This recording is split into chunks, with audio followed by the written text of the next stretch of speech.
11 October বৃহস্পতিবার রাত 8টায় জাহিদ হোসেন আছে এডিটর স্পিকে। জানিয়ে দিচ্ছে শিরোনাম। তারেকের যাবজ্জীবন হওয়ায় দেশে ফেরানো সহজ হবে, চূড়ান্ত রায়ে লাগতে পারে 5 বছর।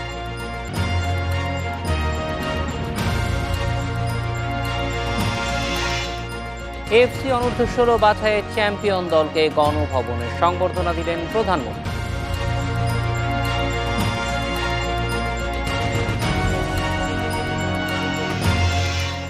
ভারতের উপকূলে আঘাত হানার পর দুর্বল হচ্ছে তিতলি, দক্ষিণাঞ্চলে আবহাওয়ার উন্নতি।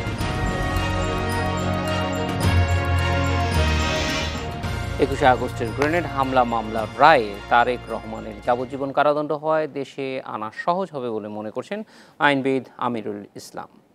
তবে ভিন্ন মত আরেক আইনবিদ শাহাবুদ্দিন মালিকের। তিনি বলছেন, এতে তারেকের যুক্তরাজ্যের আশ্রয়ের দিক দীর্ঘায়িত হওয়ার ক্ষেত্র তৈরি হয়েছে। এ মামলার চূড়ান্ত রায় পেতে আরও বছর 5 সময় লাগতে পারে বলেও ধারণা তার।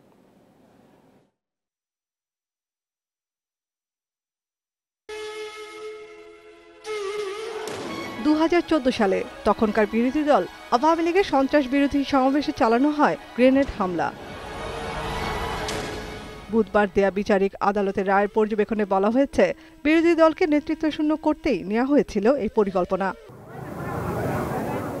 বিশেষ জজ আদালতে 14 বছর আগে চালানো এই হামলার বিচার শেষ হওয়ায় সন্তুষ্ট আইনজ্ঞরা। তারা বলছেন, রাজনীতি জঙ্গি ও সন্ত্রাসমুক্ত করার ক্ষেত্রে এ রায় বড় ভূমিকা রাখবে। হত্যা, মারামারি, হিংস্রতা রাজনীতি থেকে দূরীকরণ করা, সমাজ থেকে দূরীকরণ করা, এইটাই হচ্ছে এই জাজমেন্টের সবচেয়ে বড় মেসেজ। পাশাপাশি এ মামলায় যাবজ্জীবন কারাদণ্ড পাওয়ায় আসামি তারেক রহমানকে দেশে ফিরিয়ে এনে সাজা কার্যকর করার ক্ষেত্রে কূটনীতিক তৎপরতা আরও জোরদারের পরামর্শও দেন আমিরুল ইসলাম।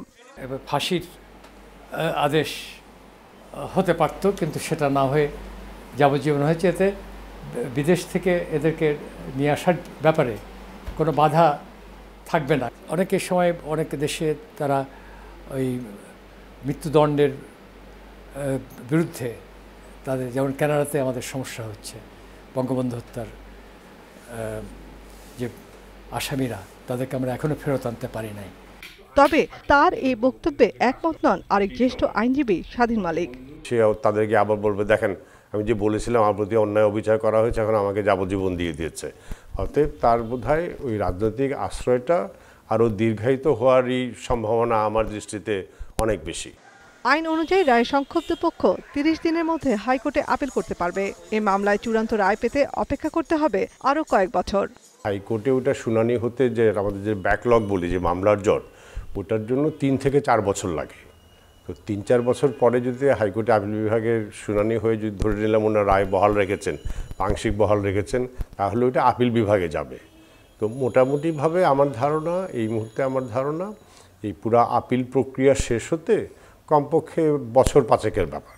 তারেক ছাড়াও এ মামলায় খালেদা জিয়ার সাবেক রাজনৈতিক সচিব হারিস চৌধুরী সহ পলাতক আছেন 18 আসামি। Nafizuddoula, independent news, Dhaka.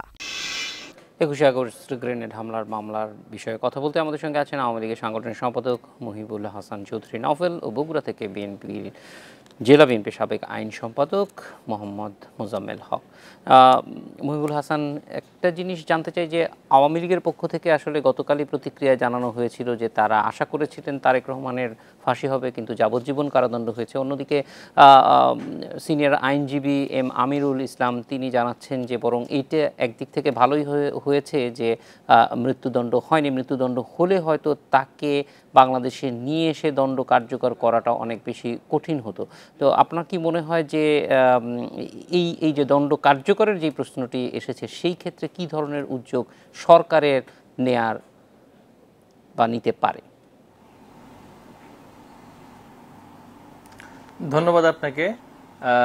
আমরা অবশ্যই চাই প্রথমত যে সঠিক যে অপরাধ তারেক রহমান করেছে তার সাঙ্গপাঙ্গদেরকে নিয়ে হাওয়া ভবনে বসে বঙ্গবন্ধুর কন্যা জননেত্রী শেখ হাসিনাকে হত্যা করবার উদ্দেশ্যে ষড়যন্ত্রে অংশগ্রহণ করে, পরিকল্পনা করে সেটা বাস্তবায়ন করবার জন্য হুজি জঙ্গিদেরকে সাথে নিয়ে, মুফতি হান্নানদেরকে সাথে নিয়ে বঙ্গবন্ধু কন্যাকে হত্যা এবং আওয়ামী লীগকে নিশ্চিহ্ন করবার যে ষড়যন্ত্রে সে অংশগ্রহণ করেছিল, এই খুনি তারেক রহমানের আমরা ফাঁসি চেয়েছিলাম। সেটা আমাদের মুখ্য দাবি ছিল অবশ্যই আদালতে। তবে আদালত রায় দিয়েছেন, আমরা আদালতকে সম্মান করি, বিচার ব্যবস্থাকে সম্মান করি, বিচার বিভাগকে সম্মান করি। বিচার বিভাগ স্বাধীন, তারা স্বাধীন রায় দিয়েছেন, আমরা এই রায় মেনে পরবর্তী আইনি পদক্ষেপ আমরা নিতে যাব। এখন ফাঁসি না হওয়ায় তার প্রত্যাবর্তনের ক্ষেত্রে যে ইফেক্টটা, সেটা আমাদের সিনিয়র আইনজীবী ব্যারিস্টার আমিরুল ইসলাম যে কথাটা বলেছেন, সেটা তার আইনি মতামত থেকে তিনি আইনি পর্যবেক্ষণ তিনি দিয়েছেন। এটাও সত্য যে ইউরোপের অনেক দেশে মৃত্যুদণ্ড প্রাপ্ত হলে তখন রাজনৈতিক আশ্রয়ে পাকাপোক্ত করবার একটা ব্যবস্থা হয়ে থাকে। আমরা প্রায়শই দেখেছি যে অনেক চিহ্নিত সন্ত্রাসী, অনেক চিহ্নিত জঙ্গি মৃত্যুদণ্ড প্রাপ্ত হওয়ায় তাদের নিজ দেশে সেখানে মানবাধিকারের যেই সংজ্ঞা ইউরোপে দেয়া হয়, সেই সংজ্ঞায় তাদেরকে ফেলে দিয়ে সেখানে আর বিদেশে পাঠানো হয় না। তবে খুব রিসেন্টলি যুক্তরাজ্যে, বিশেষ করে যুক্তরাজ্যে একটি আইন প্রণয়ন করা হয়েছে, সেখানে সন্ত্রাসবাদী কার্যক্রমে যারা জড়িত থাকবে, ইরিসপেক্টিভ অফ কি দণ্ড তাদেরকে দেওয়া হয়েছে, তাদের নিজ দেশে তাদেরকে পাঠিয়ে দেওয়ার একটা সেখানে একটা ব্যবস্থা রাখা হয়েছে। পাশাপাশি স্বাভাবিক যে প্রত্যর্পণ যে চুক্তি, সেই চুক্তি যদিও বা আমাদের সাথে যুক্তরাজ্যের নেই, তবে চুক্তি না থাকা সত্ত্বেও আমরা কিন্তু একটা রিকোয়েস্ট, এক্সট্রাডিশন রিকোয়েস্ট আমরা করেছি। সেই রিকোয়েস্টটা বর্তমানে কি পর্যায়ে আছে সেটা আসলে আইন মন্ত্রণালয় ভালো বলতে পারবে। তবে এটা সত্য যে মৃত্যুদণ্ড হলে সেখানে একটা অ্যাডিশনাল গ্রাউন্ড তৈরি হয়, সেই গ্রাউন্ডটা নেই। তবে আমরা আমাদের দলের পক্ষ থেকে আমরা সাধারণ নেতাকর্মীরা সকলে কিন্তু আমরা চাই যেই খুন করার অপরাধে, খুন করার ষড়যন্ত্রে লিপ্ত থাকবে তার আমরা ফাঁসি চেয়েছিলাম। আমাদের নৈতিক অবস্থান থেকে, আমাদের নীতিগত অবস্থান থেকে আমরা এক চুলো সরব না। যুক্তরাজ্য কি ভাবলো না ভাবলো সেটা আমাদের দেখার বিষয় না। আমাদের দেখার বিষয়টা হচ্ছে যে অপরাধী সে সঠিক দণ্ড পেয়েছে কিনা। তারেক রহমান একজন খুনি, তারেক রহমান একজন অপরাধী, সে অপরাধী হিসেবে একটি রাজনৈতিক দলের নেতৃত্ব দিচ্ছে। অপরাধ যে সহ্য করবে সেও একই অপরাধে দুষ্ট। বিএনপির নেতৃবৃন্দকে আজকে আমরা আহ্বান জানাবো যে তারা অবশ্যই পুনর্বিবেচনা করা প্রয়োজন। তাদের দলের নেতৃত্বে একজন চিহ্নিত অপরাধী, দণ্ডিত অপরাধী এবং হত্যা ষড়যন্ত্রে দণ্ডিত একজন ব্যক্তি তাদের নেতৃত্বে রয়েছে। তারা এখন, তাদের সময় এসেছে এই দণ্ডিত অপরাধীদেরকে তাদের নেতৃত্ব থেকে সরিয়ে দেওয়ার। কিন্তু তারা সরাবেন না আমরা জানি, কারণ জামাতকে যারা সরাতে পারে নাই, তারেক রহমান গংকে যে তারা সরাতে পারবেন এই বিষয়ে আমাদের আসলে সেই ধরনের আস্থা নেই। মহিবুল হাসান, আপনি সঙ্গে থাকুন। আমি একটু মোজাম্মেল হকের কাছে যেতে চাই। মোজাম্মেল হক, আমরা সিনিয়র আইনজীবী স্বাধীন মালিকের বক্তব্য শুনছিলাম। তিনি বলছিলেন যে এই রায়ের ফলে তারেক রহমানের পক্ষে ব্রিটেনে আরও বেশি দিন আশ্রয় নিয়ে থাকা সুযোগ আরও অবারিত হলো। আপনার কি মনে হয় যে ব্রিটেনে আশ্রয় নিয়ে থাকাটা মানে দলের জন্য খুব ভালো হবে, নাকি অন্যান্য ক্ষেত্রে আমরা অনেক ক্ষেত্রেই দেখি রাজনীতিবিদরা, এমনকি খালেদা জিয়াও তিনিও কিন্তু কারাগারে আছেন, কারণ আইনি প্রক্রিয়ার মধ্য দিয়ে আছেন। ফলে আপনাদের কি মনে হয় কোন প্রক্রিয়ার মধ্যে দিয়ে যাওয়া ভালো হবে? ধন্যবাদ আপনাকে। আসলে বিষয়টা হচ্ছে এইরকম, আজকে বাংলাদেশের বিএনপির লক্ষ লক্ষ কর্মীর বিরুদ্ধে মিথ্যা মামলা, গায়েবী মামলা দিয়ে তাদের বাড়ি ছাড়া করা হয়েছে, তাদের ঘরে থাকার মতো পরিবেশ রাখা হয়নি। একের পর এক মিথ্যা মামলা দিয়ে তাদের এমনভাবে করা হয়েছে, রাজপথে তাদের দাঁড়াতে দেওয়া হচ্ছে না। তথাকথিত গণতন্ত্রের নামে, যে গণতন্ত্রেতে 154টা আসনে কোনো প্রকার ভোটবিহীন এমপি হয়েছে, সেই রকম একটি তথাকথিত গণতন্ত্রের সরকার রাজপথে বিরোধী দলকে কোনো প্রকার সুযোগ দিচ্ছে না। যেখানে সাধারণ একজন কর্মী রাজপথে দাঁড়াতে পারছে না, সেখানে তারেক সাহেব এবং বেগম খালেদা জিয়ার জীবন কতখানি এই বাংলাদেশে আসলে নিরাপদ হবে এটা বলার অপেক্ষা রাখে না। তবে একটি কথা আমরা পরিষ্কার করে বলি, তারেক রহমান বাংলাদেশের 16 কোটি মানুষের মনে আছে। তারেক রহমান একটা নির্দোষ মানুষ, এই নেতা বাংলাদেশের আগামী তরুণ প্রজন্মের জন্য নেতা। কারণ সে তার দুর্নীতির মামলায়, একটি মামলায় তাকে খালাস দেওয়া হয়েছে। এই খালাস দেওয়ার পরে পরবর্তীতে দেখা যাচ্ছে যে বিচারক তাকে খালাস দিয়েছে, সেই বিচারক আর এই দেশে থাকতে পারতেছেন না। একজন বিচারক যদি এই দেশে থাকতে না পারে, সাধারণ মানুষ কীভাবে বসবাস করবে, থাকবে? শুধু তাই না, আপনারা অবগত আছেন বাংলাদেশের প্রাক্তন মাননীয় প্রধান বিচারপতি এস.কে. সিনহা, সে নিজে বলেছেন নিম্ন আদালতগুলো সরকারের কবজায় আছে। উচ্চ আদালত সরকারের কবজায় নেওয়ার জন্য সরকার চেষ্টা করছেন। এই বিষয়গুলোর জন্যই তো তাকে আজকে এইখানে প্রধান বিচারপতি এস.কে. সিনহা তাকে দেশ ত্যাগে বাধ্য করতে হলো, তাকে বাধ্য করলেন। আজকে বিচারকদের জীবন যদি নিরাপদ না হয়, রাজনীতিবিদদের জীবন নিরাপদ কিভাবে হবে? সাধারণ লোক আজকে কোনো গণতান্ত্রিক কথা বলতে পারছে না। এবং শুধু তাই নয়, মানুষ কথা বলতে, একটা দেশের গণতন্ত্র কখন হবে, কখন গণতন্ত্র থাকবে? যখন মত প্রকাশের স্বাধীনতা থাকবে, গণতান্ত্রিক রীতিনীতি থাকবে, আচার আচরণ গণতান্ত্রিক সমস্ত কিছু থাকবে, তখন কিন্তু বোঝা যাবে দেশটা গণতান্ত্রিক। আপনি নিশ্চয়ই অবগত আছেন যে এই যে ডিজিটাল একটা আইন করলেন, যে আইনটা তথ্য প্রযুক্তি আইন, এবং এই আইনে কিন্তু আজকে বেশ কয়েকটা ছেলেকে গ্রেপ্তার করা হলো। তারা কাদের সন্তান? তারা আমাদেরই সন্তান। আপনি গণতন্ত্র বলবেন, আবার গণতন্ত্র চিপায় ধরবেন, এটা তো গণতন্ত্র হতে পারে না। কারণ 1974 সনে সমস্ত 4টি পত্রিকা ছাড়া সমস্ত পত্রিকার কিন্তু বন্ধ করে দেওয়া ছিল। ঠিক তেমনিভাবে এখন পত্রিকা ওপেন আছে, কিন্তু পত্রিকায় কথা বলার কোনো অধিকার নাই। এটা কি গণতন্ত্রের লক্ষণ? এটা কি গণতন্ত্র? স্বাধীনভাবে যদি আমি মত প্রকাশের স্বাধীনতাই যদি আমার না থাকে, তাহলে তো আমি এই গণতান্ত্রিক দেশে বসবাস করছি, এ কথা তো আমি বলতে পারি না। আর একটি কথা বলি, সেটা হচ্ছে তারেক রহমান সম্পর্কে যে প্রশ্নটা আমাকে করেছেন। তারেক রহমান বাংলাদেশের মানুষের মনে আছে। সে যদি নিরপেক্ষ, এই ফরমাইশি বিচার যদি না হতো, নিরপেক্ষ বিচার হতো, সে খালাস হতো। কারণ তাকে কিন্তু প্রথমে কিন্তু এই মামলাটা কিন্তু বিএনপির আমলে দায়ের হয়েছে। পরবর্তীতে 111 সরকারের সময় এই মামলায় কিন্তু চার্জশিট হয়েছে, সেখানে তারেক রহমান, হারিস চৌধুরী, বাবর তাদের নাম আসে নাই।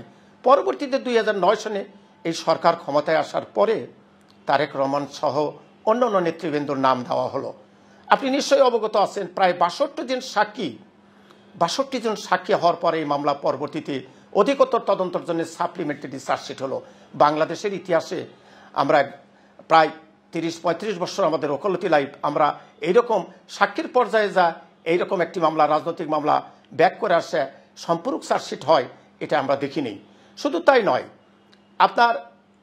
আমার যতদূর মনে পড়ে 12-13 জন আয়োকে চেঞ্জ করা হয়েছে, এবং সর্বশেষ আব্দুল কাহার আকন্দকে এই মোকদ্দমার আয়ো করা হয়েছে।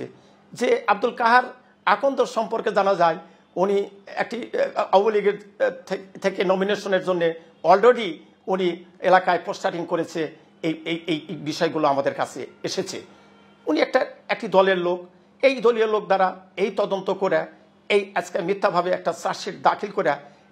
আমরা একটা বিরতিতে যাব।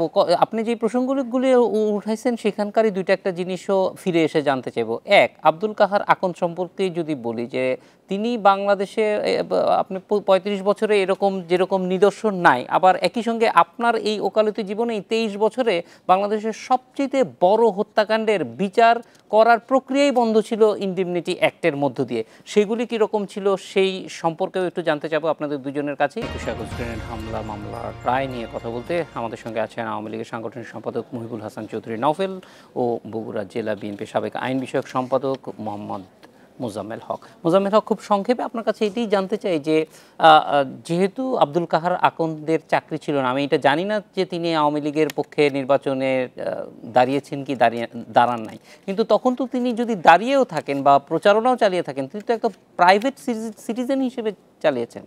এতে সমস্যা কোথায় দেখছেন? ধন্যবাদ আপনাকে। আবারও একটু ভুল আমি ঠিক করে দিই। আসলে আমাদের 23 বছর না 30 বছরের উপরের ওকালতির কথা বলছিলাম। যাই হোক, 30 বছর বলেছি যে যেহেতু ইনডেমনিটি একটা বাংলাদেশে 23 বছর ছিল, সেই রেফারেন্স। আচ্ছা, ধন্যবাদ। যাই হোক, আমরা যেটা বলতে চাচ্ছি, আব্দুল কাহার আকন্দ তখন কিন্তু সে চাকরিতে ছিল না। তাকে চাকরি থেকে বিশেষভাবে তাকে নিয়োগ দিয়ে এই মামলার তদন্ত করা হয় এবং এই তদন্ত করে বিশেষভাবে নিয়োগ না, তদন্ত করে এই বঙ্গবন্ধু হত্যা মামলার তদন্ত করার জন্য দেখেন একটার সঙ্গে আরেকটা কত সম্পর্কিত। তার চাকরিটা আসলে তাকে চাকরি থেকে অব্যাহত দেওয়া হয়েছিল জোট সরকারের আমলে, তাকে আওয়ামী লীগ পুনর্বহাল করেছে পরবর্তীতে এসে। বাংলাদেশের সবচেয়ে বড় মামলার যিনি তদন্ত কর্মকর্তা, তাকে যখন অব্যাহতি দেওয়া হয় তখন এটা তো আমাদের হিসাবে আনা দরকার। না এটা ঠিক আছে, আপনার সঙ্গে আমি দ্বিমত পোষণ করব না, তবে আমার বক্তব্য অন্য জায়গায়। সেটা হচ্ছে যে একটি লোক চাকরিতে নাই, বাংলাদেশের ওই পর্যায়ে বহু অফিসার ছিলেন, নিরপেক্ষ অফিসার ছিলেন, যারা এই মামলা তদন্ত করতে পারতেন, কিন্তু তাদেরকে না দিয়ে এই আব্দুল কাহার আখন্দকে দিয়ে তদন্ত করাইছেন এবং পরবর্তীতে এই এক পেশায় মিথ্যা একটা চার্জশিট হাসিল করেছেন। শুধু তাই না, আমি কিন্তু একটি কথা পরিষ্কার করে বলছি, সেটা হচ্ছে উনি কিন্তু আওয়ামী লীগের নমিনেশনের জন্য আমরা শুনেছি এলাকায় উনি পোস্টারিং করেছেন, অর্থাৎ উনি সামনে নির্বাচনের একজন ইন্টেন্ডিং প্রার্থী। তাই যদি হয় তাহলে তো তার বহিঃপ্রকাশ ঘটে গেল যে সে একটা দলীয় আনুগত্যে কাজ করেছে, এবং এই কাজ করার জন্যই কিন্তু দুটা চার্জশিটে তারেক রহমানের নাম আসে নাই, ওনার তদন্তে তারেক সাহেবের নাম আসলো। আপনি নিশ্চয়ই অবগত আছেন, কারণ অবশ্যই আছে। আচ্ছা মোজাম্মেল সাহেব, আমি এই ব্যাপারে অবশ্যই জি বলেন, আপনার কাছ থেকে বলেন। জি, আমি যেটা বলতে চাচ্ছি, একটি কনফেশনাল স্টেটমেন্টের উপর ভিত্তি করে এই মোকদ্দমাটা প্রথমত হলো। এই মোকদ্দমায় কনফেশনাল স্টেটমেন্ট সম্পর্কে আইনের বিধান হচ্ছে co-accused confessional not binding upon the another accused. একজন যে আসামি দোষ স্বীকার করলো, সেই আসামির স্বীকারোক্তিটা অন্য কারোর উপর ব্যবহার হবে না যতক্ষণ পর্যন্ত অন্য কোনো ইন্ডিপেন্ডেন্ট সাক্ষী দ্বারা এটা সমর্থিত না হবে। মোজাম্মেল হক, আপনি কি নিশ্চিত যে কোনো ইন্ডিপেন্ডেন্ট সাক্ষী দ্বারা এটা করবোরেটেড হয় নাই? আমি কিন্তু মামলার গতকাল রায়ের দিন ছিলাম, আদালতে ছিলাম, এবং 6 জন ইন্ডিপেন্ডেন্ট সাক্ষী according to the court it has been corroborated. না, এটা ঠিক আছে, 511 জন সাক্ষী, আমার জানা মতো 511 জন সাক্ষী ছিলেন, তার ভিতর 211 সাক্ষীকে মাননীয় আদালত এই রাইটলি 225 জনের সাক্ষী নেওয়া হচ্ছে। আর যে সাক্ষীগুলো ছিল, এই সাক্ষীগুলো আসলে তাহলে প্রসিকিউশনের বিপক্ষে যেত, এই কারণে এই সাক্ষীগুলোকে নিয়ে আসা হয় নাই। আমরা এটা যদি বলি, মোজাম্মেল হক আপনি কিন্তু একদম, মানে আমি আইনের লোক না, কিন্তু প্রসিকিউশন যদি 2 জন দিয়ে মনে করে যে তার কেস সলভ করার জন্য যথেষ্ট, ফেয়ার এনাফ। আপনি তো এই সংখ্যা দিয়ে এটা সিদ্ধান্ত নেওয়ার কোনো সুযোগ নাই। আচ্ছা, আমরা একটু মহিবুল হাসানের কাছে যাই। মহিবুল হাসান, আপনার কাছ থেকে একটু জানতে চাই যে এই যে অভিযোগগুলি আছে সেইগুলি, মানে এটা আসলে রাজনৈতিকভাবে মামলাটির তদন্ত করা হয়েছে বলে যে অভিযোগগুলি করা হয়, সেইটার পাল্টা আপনারা কি জবাব? দেখুন, এই মামলাটি এত চাঞ্চল্যকর ছিল। বাংলাদেশের 1991 সালে গণতন্ত্রের প্রত্যার্পণের পরে আমরা কখনো আশা করতে পারি নাই যারা আমাদের সাথে স্বৈরাচার বিরোধী আন্দোলনে অংশগ্রহণ করেছে তারা আমাদেরই নেত্রী, বঙ্গবন্ধুর কন্যা জননেত্রী শেখ হাসিনা, যিনি কিনা সবগুলো বিরোধী দলীয় জোটের নেত্রী ছিলেন, যিনি কিনা এদের সাথেই রাজনীতি করেছেন এবং স্বৈরাচার বিরোধী আন্দোলন করেছেন, তাকে হত্যা করবার জন্য জঙ্গি ভাড়া করে জিয়াউর রহমানের ছেলে, খালেদা জিয়ার ছেলে, প্রধানমন্ত্রীর সন্তান তৎকালীন সময়ে তারেক রহমান এই কাণ্ড ঘটাবে, এটা আমরা ঘুণাক্ষরেও কখনো চিন্তা করতে পারি নাই। দুর্ভাগ্যের বিষয়, বাংলাদেশের ইতিহাসে এটা ঘটেছে এবং আমাদেরকেও বলা হচ্ছে আমরা এটাকে মেনে নিয়ে যেন রাজনীতিটা করি। জনাব মোজাম্মেল হক যে এই রাজনৈতিক দলের প্রতিনিধিত্ব করছেন, তার প্রতিষ্ঠাতাও কিন্তু বঙ্গবন্ধু হত্যাকারীদেরকে ইন্ডেমনিটি দিয়ে সংবিধানের সাথে সংযোজিত করেছিলেন সেই অর্ডিন্যান্স। একই ধারাবাহিকতায় তারই সন্তান তারেক রহমান বঙ্গবন্ধুর কন্যাকে নিশ্চিহ্ন করতে চেয়েছেন। তিনি অনেক দিনের পুরনো আইনজীবী, বিজ্ঞ আইনজীবী, আমি তাকে শ্রদ্ধা করেই বলছি যে তিনি কিভাবে একজন আইনজীবী হয়ে তিনি কিভাবে এটাকে যুক্তিযুক্ত মনে করেন যে ইন্ডেমনিটি অর্ডিন্যান্সকে সংবিধানের সাথে সংযুক্ত করতে হবে। এটা কোন ধরনের লজিক বা কোন ধরনের মানবাধিকার বা কোন ধরনের আইনের মধ্যে পড়ে যে দায়মুক্তি দেয়া, যে সরাসরি খুন করা হয়েছে জাতির জনকে, সপরিবারে হত্যা করার পরে সেটাকে সংবিধানের সাথে সংযোজিত করা। একই ধারাবাহিকতায় তারেক রহমান এই কাণ্ডটা করলো। তারপরে দেখলাম আমরা একজন ফরমায়েশি ব্যক্তি দিয়ে, বিচারপতি জয়নুল আবেদিন, তাকে দিয়ে একটা নাটক সাজানো হলো, জজ মিয়া নাটক সাজানো হলো, তারপরে আলামতগুলো নষ্ট করা হলো, FBI যখন তদন্ত করবার জন্য সহযোগিতা দিতে চাইলো সেটাও ঢেকে দেওয়া হলো। সব কিছু করবার পরে আমাদের যে তত্ত্বাবধায়ক সরকারের সময় যদি পুনরায় ইনভেস্টিগেশন করবার যদি সেই ধরনের ব্যবস্থা না নেওয়া হতো, তখন কিন্তু এই মামলায় কিন্তু আজকে যে অবস্থানে এসেছি, আমরা যে কনভিকশন পেয়েছি সেটাও আমরা পেতাম না। সমস্ত আলামত নষ্ট করে দেওয়া হয়েছিল। বাংলাদেশের ইতিহাসে এই ধরনের ঘটনা একমাত্র বঙ্গবন্ধু হত্যা মামলায় ঘটেছিল। পরবর্তীতে বঙ্গবন্ধুর কন্যাকে হত্যা করার যে প্রচেষ্টা 21শে আগস্ট, সেখানে সেটা ঘটেছে। সুতরাং তিনি একজন আইনজীবী হিসেবে অনেক টেকনিক্যাল গ্রাউন্ডে কথা তুলেছেন। একই গ্রাউন্ডে আমি ওনাকে বলবো যে যেই কাজগুলো তার দলের প্রধানের সন্তান তৎকালীন সময়ে করেছে, রাষ্ট্রীয় প্রতিষ্ঠানগুলোকে জড়িত করে। এখানে দেখবেন কিছু সেনা কর্মকর্তাকেও কিন্তু আদালত দণ্ডিত করেছেন। এখানে রাষ্ট্রীয় প্রতিষ্ঠানগুলো, রাষ্ট্রের প্রতিরক্ষা গোয়েন্দা বাহিনীকে বিতর্কিত করবার জন্য, যারা কিনা আমাদের সংবিধিবদ্ধ প্রতিষ্ঠান, তাদেরকে বিতর্কিত, তাদেরকে দিয়ে রাষ্ট্রকে একটা সন্ত্রাসী কাজের সাথে, রাষ্ট্রকে খুনের সাথে জড়ানো হবে, রাষ্ট্রকে দিয়ে খুন করানো হবে, এই ধরনের চিন্তা আসলে বাংলাদেশে আমরা কখনো কেউ করিনি। এবং এটা তারেক রহমান করেছে, এটা মুফতি হান্নান স্বীকার করেছে। তিনি বলছেন যে আইনের বিধান যেটা কো-অ্যাকিউজডের বিষয়। মহিবুল হাসান চৌধুরী এবং অ্যাডভোকেট মোহাম্মদ মোজাম্মেল হক, আপনাদের দুজনকে অনেক ধন্যবাদ আমাদের সঙ্গে যোগ দেওয়ার জন্য। একের পর এক সাফল্য মেয়েদের ফুটবলে। ঘরের মাঠে অনূর্ধ্ব 16 AFC বাছাইয়ের চ্যাম্পিয়ন হয়েছে কিশোরীরা। পরপরই ভুটানে অনূর্ধ্ব 18 সাফ জিতে ফিরেছে মেয়েরা। AFC বাছাই চ্যাম্পিয়নদের প্রথমে সংবর্ধনা দিলেন প্রধানমন্ত্রী। গণভবনে মারিয়াদের ডেকেছিলেন প্রধানমন্ত্রী। কোচ, ম্যানেজমেন্টের পাশাপাশি অনুষ্ঠানে ছিলেন বাফুফে কর্মকর্তারাও। দেশের বাইরে মেয়েদের এই সাফল্যের প্রশংসা করেছেন প্রধানমন্ত্রী শেখ হাসিনা। এমন সংবর্ধনায় প্রেরণা পাচ্ছে নারী দলের সদস্যরা। ধারাবাহিকতা ধরে রেখে আগামীতে আরও সাফল্য আসবে সেই প্রত্যাশা তাদের।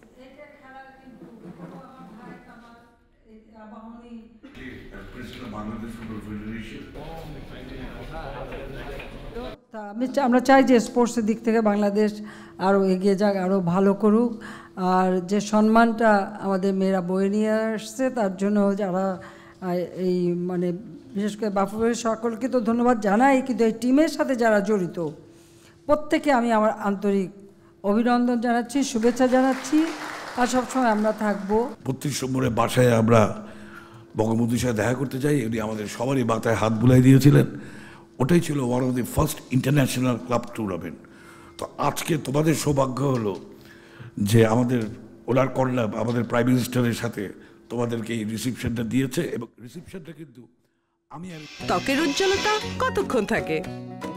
ওড়না দিয়ে মুখ ঢেকেছো রোদ থেকে বাঁচার জন্য, কিন্তু বাসের জন্য দাঁড়িয়ে ত্বকের উজ্জ্বলতা গেল হারিয়ে। তো যত চেষ্টাই করো, রোদে উজ্জ্বলতা হারাতেই পারে। তাই ব্যবহার করো ফেয়ার অ্যান্ড লাভলি, তাই আমাদের সেরা উজ্জ্বলতা এখন থেকে মুখের জন্য চমৎকার উজ্জ্বলতা। এডিটর স্পিক সৌজন্যে ফ্যালকন MSGI 5।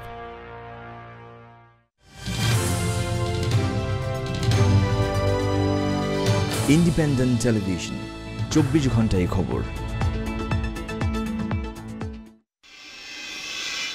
ফুটবলে মেয়েদের সাফল্য নিয়ে কথা বলতে আমাদের সঙ্গে আছেন সহকর্মী আবিদুর রহমান। আবিদুর রহমান, প্রধানমন্ত্রী সবসময়ই যে কোনো খেলাই বাংলাদেশের সাফল্যে উদ্বেলিত হন এবং খেলোয়াড়দের উৎসাহ যোগান। আজকেও আমরা দেখলাম যে মেয়েদের যে বিজয়ী দল, তাদেরকে সংবর্ধনা দিলেন প্রধানমন্ত্রী।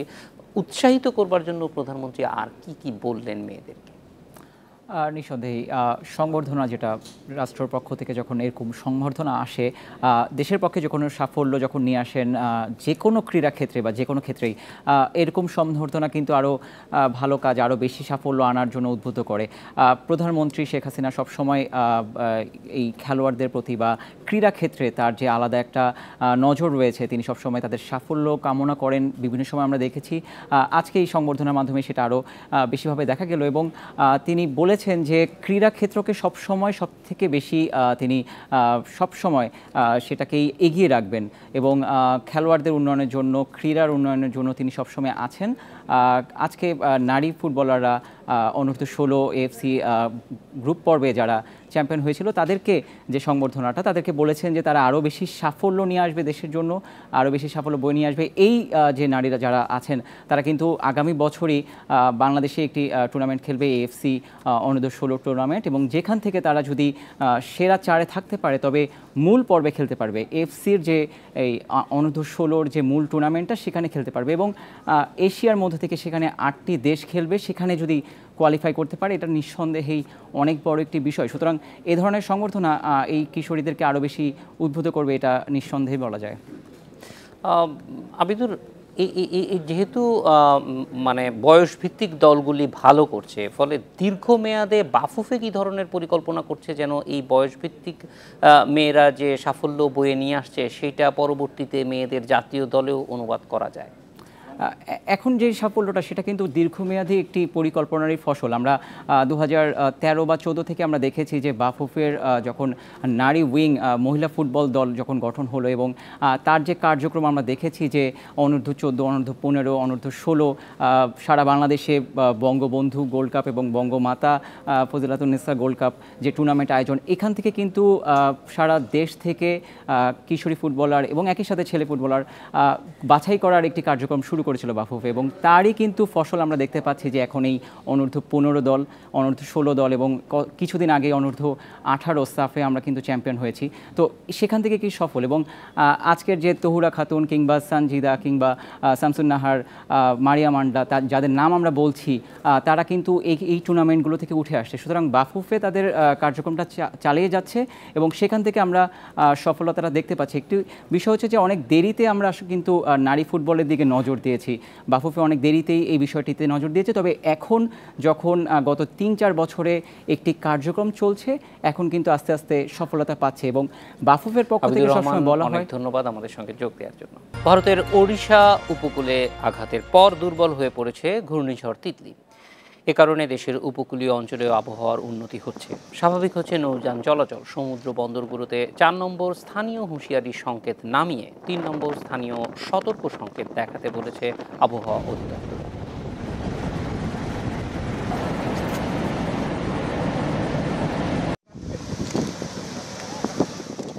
ঘণ্টায় 140 থেকে 150 কিলোমিটার গতিতে ভারতের ওড়িশা উপকূলে বৃহস্পতিবার ভোরে আঘাত হানে ঘূর্ণিঝড় তিতলি। এর প্রভাব পড়েছে বাংলাদেশেও। চট্টগ্রাম, কক্সবাজার, খুলনা সহ উপকূলীয় জেলাগুলোতে ঝড়ো বাতাসের পাশাপাশি ঝরছে বৃষ্টি। রাজধানীতেও মেঘলা আকাশ এবং গুঁড়ি গুঁড়ি বৃষ্টি হচ্ছে। এই অবস্থা আরও 2-1 দিন থাকবে বলে জানিয়েছে আবহাওয়া অধিদপ্তর। বাংলাদেশের যে আমাদের দক্ষিণ পশ্চিমাঞ্চল যেটা আছে আর কি, খুলনা বা তার যে উপকূল আছে, এই সমস্ত উপকূলে এবং সাগর তো খুবই উত্তাল। বৃষ্টির কারণে পার্বত্য জেলায় পাহাড় ধসের আশঙ্কা করছে আবহাওয়া অধিদপ্তর। এজন্য ঝুঁকিপূর্ণ এলাকা থেকে লোকজনকে নিরাপদে সরে যেতে বলা হয়েছে। মানসিক এবং অন্যান্য তো আরো অনেক ধরনের প্রিপারেশন থাকে, সেইগুলি সবাই মিলে যেন আমরা অ্যালার্ট থাকি, এই অ্যালার্ট থাকার জন্য দেওয়া হয়। বিরূপ আবহাওয়ার কারণে বুধবার সারা দেশে অভ্যন্তরীণ রুটে নৌযান চলাচল বন্ধের নির্দেশ দেয় BIWTA। তবে ঝড়ের প্রভাব কমায় আবার শুরু হয়েছে নৌযান চলাচল। সাগরে মাছ ধরার নৌকা ও ট্রলারকে পরবর্তী নির্দেশ না দেওয়া পর্যন্ত নিরাপদে থাকতে বলা হয়েছে। কাজী শামীম হাসান, ইন্ডিপেন্ডেন্ট নিউজ, ঢাকা।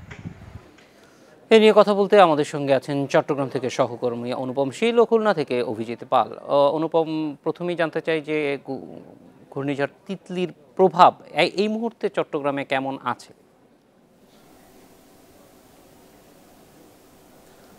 আজকে দুপুর পর্যন্ত মূলত আমরা গুড়ি গুড়ি বৃষ্টি দেখেছি এবং কখনো কখনো মাঝারি বৃষ্টি, কিন্তু দুপুরের পর বিশেষ করে 2টার পর, বেলা 2টার পর থেকে কিন্তু এখন চট্টগ্রামে কোনো বৃষ্টি নেই, তবে আকাশে মেঘ রয়েছে।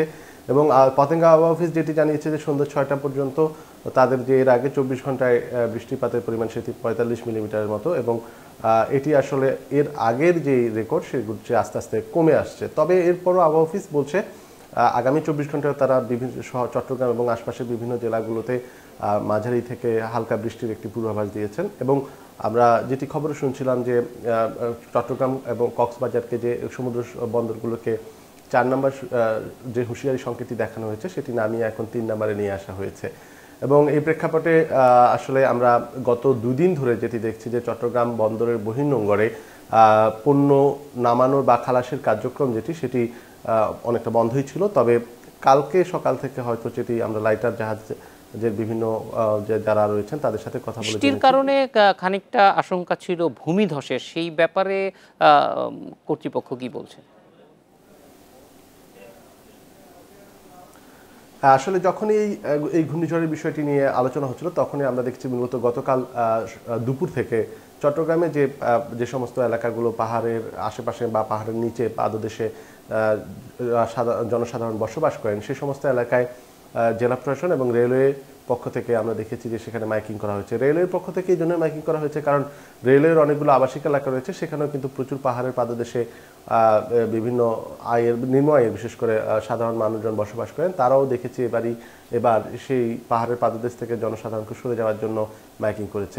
এছাড়াও জেলা প্রশাসনের পক্ষ থেকে চট্টগ্রামের লালখান বাজার এলাকায় 2টি অস্থায়ী আশ্রয়কেন্দ্র খোলা হয়েছিল, যদিও আমরা সেখানে কোনো আশ্রয় প্রার্থীকে আসলে সেই আশ্রয়কেন্দ্রে যেতে দেখিনি। তবে জেলা প্রশাসন যেটি বলছে যে তারা আসলে এখন জনসচেতনতামূলক কার্যক্রমটি চালিয়ে যেতে চায়, কারণ এখানে যে সমস্ত মানুষজন আর রয়েছেন তারা আসলে খুবই নিম্ন আয়ের মানুষ এবং তারা অনেকটা নিরুপায় হয়ে এসব এলাকায় থাকেন। আপনি সঙ্গে থাকুন, আমরা একটু অভিজিতের কাছে যাই। অভিজিৎ, স্থানীয়ভাবে যে নৌযান চলাচলের উপরে নিষেধাজ্ঞা ছিল সেটা এখন প্রত্যাহার হয়েছে কিনা? হ্যাঁ, স্থানীয়ভাবে যে নৌযান চলাচলের উপর যে নিষেধাজ্ঞা ছিল সেই নিষেধাজ্ঞাটি প্রত্যাহার হয়েছে। যেমন বরিশালের যে অভ্যন্তরীণ রুটে যে নৌ চলাচল এবং বরিশাল থেকে ঢাকা বা অন্যান্য স্থানে যে নৌ চলাচল সেটি আসলে দুপুর 3:30টার পর থেকে আসলে চলাচল শুরু হয়েছে। পাশাপাশি মোংলা বন্দরেও যে জাহাজ চলাচলের যে নিষেধাজ্ঞা ছিল সেটি সকাল 11টা থেকে আসলে তুলে নেওয়া হয়েছে এবং মোংলা বন্দরে যে 19টি জাহাজ রয়েছে এখন যেটিতে, এই 19টি জাহাজ থেকে স্বাভাবিকভাবেই পণ্য খালাস হয়েছে এবং আজকে সন্ধ্যার দিকে আসলে সিঙ্গাপুরের 2টি জাহাজ এবং পানামা, লাইবেরিয়া এবং আরও মোট 5টি জাহাজ, এই 5টি বিদেশি জাহাজ আসলে ছেড়ে যাওয়ারও কথা রয়েছে বলে আমাদেরকে মোংলা বন্দর কর্তৃপক্ষ জানিয়েছেন।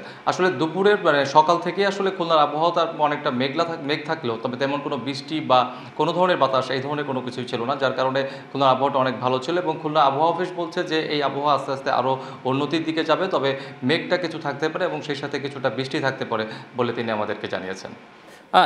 এমনিতে প্রস্তুতি কেমন ছিল? যদি আমরা জানি যে এটা মানে ভারতে আঘাত হেনেছে কিন্তু বাংলাদেশেও আঘাত হানতে পারত, ফলে প্রস্তুতি কেমন ছিল? সাধারণ মানুষকে যে সতর্ক করা হয়েছিল সেই বিষয়টা যথাযথভাবে মানুষকে জানানো গিয়েছিল কিনা? হ্যাঁ, সচেতনতা সৃষ্টির জন্য যত ধরনের উদ্যোগ প্রয়োজন তত ধরনের উদ্যোগগুলোই আসলে খুলনা জেলা প্রশাসন এবং বাগেরহাট এবং সাতক্ষীরা এই তিন জেলার প্রশাসন তত ধরনের উদ্যোগই নিয়েছেন এবং গতকালকেই যে উপকূলীয় যে উপজেলাগুলো রয়েছে যেমন মোংলা, দাকব, পাইকগাছা এবং কয়রা, পাশাপাশি সাতক্ষীরা, শরণখোলা এবং আসানসোলি, এই উপজেলাগুলোতে গতকালকেই উপজেলা দুর্যোগ ব্যবস্থাপনা কমিটির যে সভা অনুষ্ঠিত হয়েছে এবং সেই সভা থেকে যে সাইক্লোন সেন্টারগুলো রয়েছে সেই সাইক্লোন সেন্টারগুলোকে প্রস্তুত রাখা হয়েছিল যাতে কোনো ধরনের বিপদ হলে যাতে মানুষ সেখানে আশ্রয় নিতে পারে।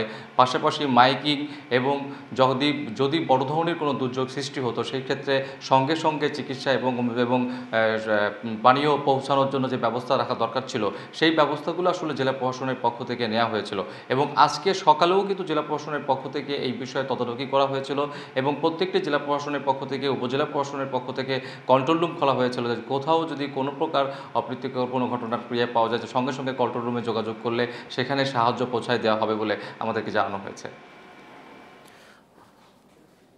অভিজিৎ পাল, অনুপম শীল, আপনাদের দুজনকে অনেক ধন্যবাদ আমাদের সঙ্গে যোগ দেওয়ার জন্য। এই ছিল এডিটর স্পিকে আমন্ত্রণ আমাদের পরের আয়োজন।